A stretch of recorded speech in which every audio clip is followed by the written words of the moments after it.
ఎమ్మెల్యేగా. జూబ్లీహిల్స్ ఉప ఎన్నికలో ఘన విజయాన్ని నమోదు చేసి ఎమ్మెల్యేగా జూబ్లీహిల్స్ ప్రజల ముందు నిలుచున్నారు నవీన్ యాదవ్. 26,000 ఓట్ల మెజారిటీతో, ఇంకా ఎగ్జాక్ట్ నెంబర్ అనేది కొద్దిసేపట్లో ఎన్నికల అధికారులు ప్రకటించబోతున్నారు. మొత్తం 10 రౌండ్స్లో ఆధిక్యాన్ని కొనసాగిస్తూ వచ్చారు. అద్భుతమైన విజయాన్ని సొంతం చేసుకున్నారు నవీన్ యాదవ్. దాదాపుగా 26,000 పై చిలుకు మెజారిటీ సాధించారు. జూబ్లీహిల్స్ నియోజకవర్గ చరిత్రలో ఇంతవరకు ఇంత మెజారిటీ అనేది రాలేదు. గతంలో 2009 ఎన్నికల సమయంలో అప్పుడు ఎమ్మెల్యేగా మాగంటి గోపీనాథ్ ఉన్నారు. అప్పుడు ఆయనకు వచ్చినటువంటి హయ్యెస్ట్ మెజారిటీ ఎంత అంటే 21,741 ఓట్ల మెజారిటీ. అదే హయ్యెస్ట్గా ఉండేది. కానీ దాన్ని క్రాస్ చేశారు.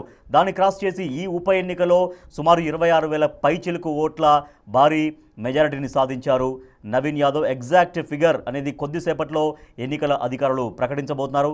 దీంతో గాంధీ భవన్లో, తర్వాత కాంగ్రెస్ పార్టీ శ్రేణుల్లో చాలా ఉత్సాహాలు కనిపిస్తున్నాయి. సో ఇందాక మనం నవీన్ యాదవ్ నివాసం దగ్గర నుంచి లైవ్ చూసాం. సో నవీన్ యాదవ్ కుటుంబ సభ్యులు, బంధువులు చాలా ఆనందం వ్యక్తం చేస్తున్నారు. ఎన్నో ఏళ్ల నుంచి ప్రజల్లో ఉన్నటువంటి వ్యక్తి, ప్రజలతో మమేకమైనటువంటి వ్యక్తి, సామాజిక సేవా కార్యక్రమాలు చేశారు. గతంలో ఎమ్మెల్యేగా పోటీ చేశారు, కానీ ఓటమి చెందారు. ఆ ఓటమి కూడా ఒక అనుభవంగా మార్చుకున్నారు. ఆ అనుభవంలో నుంచి ఇవాళ ఆ విజయ పాఠాలు నేర్చుకుని ఇవాళ విజయం సాధించారు అని ఆ కుటుంబ సభ్యులు, పర్టికులర్ నవీన్ యాదవ్ తండ్రి శ్రీశైలం యాదవ్ కూడా బిగ్ టీవీతో మాట్లాడుతూ చెప్పారు. ఎస్, మనతో ఆది శ్రీనివాస్ గారు, రాష్ట్ర ప్రభుత్వ వైపు ఆది శ్రీనివాస్ గారు మనకి లైవ్లో కంటిన్యూ అవుతూనే ఉన్నారు. రైట్, ఆది శ్రీనివాస్ గారు, ఇందాక మాగంటి సునీత రియాక్ట్ అయ్యారు.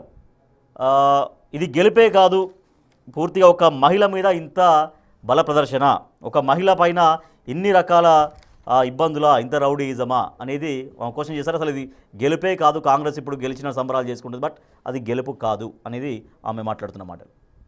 సరే, ఇప్పుడు సరే వారు ఓడిపోయిన బాధలో మాట్లాడినటువంటి సందర్భం మహిళగా సానుభూతిని తీసుకురావడం కోసం చేసే ప్రయత్నంగానే చూడాలి తప్ప, ప్రజలు ఇచ్చిన తీర్పును గౌరవించాలి, హుందాగా ఉండాలి, గెలిచిన వారికి శుభాకాంక్షలు చెప్పాలి. ఇది ఆనవాయితీ.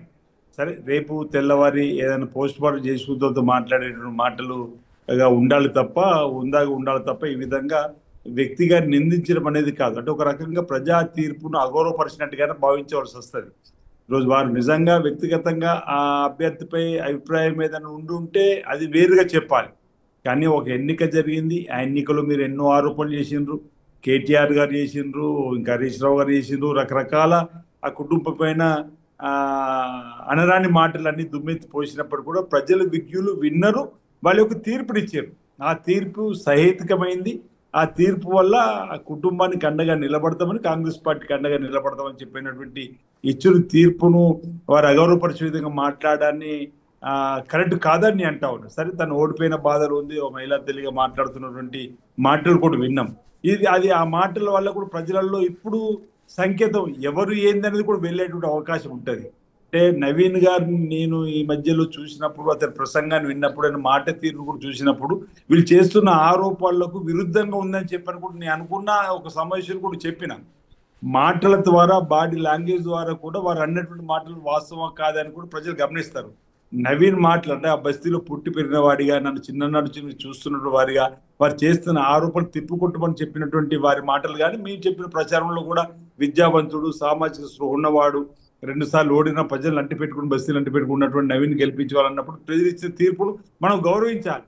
ఊందగా తను నవీన్ గారికి శుభాకాంక్షలు కూడా చెప్పేదాడు. నేను కూడా గత ఎన్నికలు ఓడిపోయినప్పుడు నా ప్రత్యర్థి అభ్యర్థికి గెలిచిన సందర్భంగా శుభాకాంక్షలు చెప్పినాం. ఇది ఆనవాయితీ. అంటే గౌరవ సాంప్రదాయాన్ని కాపాడుకునే ప్రయత్నం చేస్తూ ముందుకు పోవాలి. సరే, అది ఇప్పుడున్నటువంటి తను ఓడిన బాధలో మాట్లాడారు. శ్రీనివాస్ గారు, చివరికి అంటే నవీన్ యాదవ్ అయితే ఒక మంచి అవకాశం వచ్చింది, సరే దాన్ని ఆయన వినియోగించుకున్నారు, ఎమ్మెల్యేగా గెలుపొందారు. సో ఇక ఆయన ఎటువంటి బాధ్యతాయుతంగా వ్యవహరించాలి, ఆయన పైన ఉన్నటువంటి ఇందాక మీరు చెప్తున్నటువంటి అటువంటి వాటికి కూడా విమర్శలకి సమాధానం చెప్పే విధంగా మీలాంటి వాళ్ళు నవీన్ యాదవ్కి ఏం సూచిస్తారు? అంటే ప్రజలతో మమేకం కావాల్సినటువంటి దిశగా ఎటువంటి కార్యక్రమాలు తీసుకోవాలి? నా దగ్గర కూడా ఇదే విధంగా ఒక రకమైన, ఇక్కడ వీళ్ళు రౌడీ అనే దుష్ప్రచారం చేసిండ్రు, కానీ నా దగ్గర మరో రకం దుష్ప్రచారం చేసేవాళ్ళు. నాకు అవకాశం వచ్చిన తర్వాత అలాంటి దుష్ప్రచారాన్ని పోగొట్టి ప్రజల మధ్యలో నిలబడి ప్రజా సమస్యలు పరిష్కారం చేయడంలో, ప్రజల అభిమానం చూరగొనడంలో ముందున్నటువంటి మాట మన ప్రజల నుంచి వస్తుంది. అదే మాట ఇక్కడ కూడా మీ నవీన్ గారు ఇప్పటికే చెప్పడం జరిగింది. నవీన్ గారు కూడా తప్పనిసరిగా ఇప్పుడు వాళ్ళ తండ్రి గారు మాటలు కూడా చూసినాం. ఓడినటువంటి అనుభవంతో వచ్చినటువంటి ఆలోచనతో ఈ గెలుపు వచ్చింది కాబట్టి, ఈ గెలుపు ద్వారా అధికారం ఉన్నాం కాబట్టి, అధికార ప్రభుత్వంతో, గౌరవ ముఖ్యమంత్రితో ఈ ప్రాంతాన్ని అభివృద్ధి పథకాలు తీసుకొని పోవడం కోసం ప్రయత్నం చేసిన వాళ్ళ కుటుంబ సభ్యుల నుంచి కూడా మనం విన్నాం.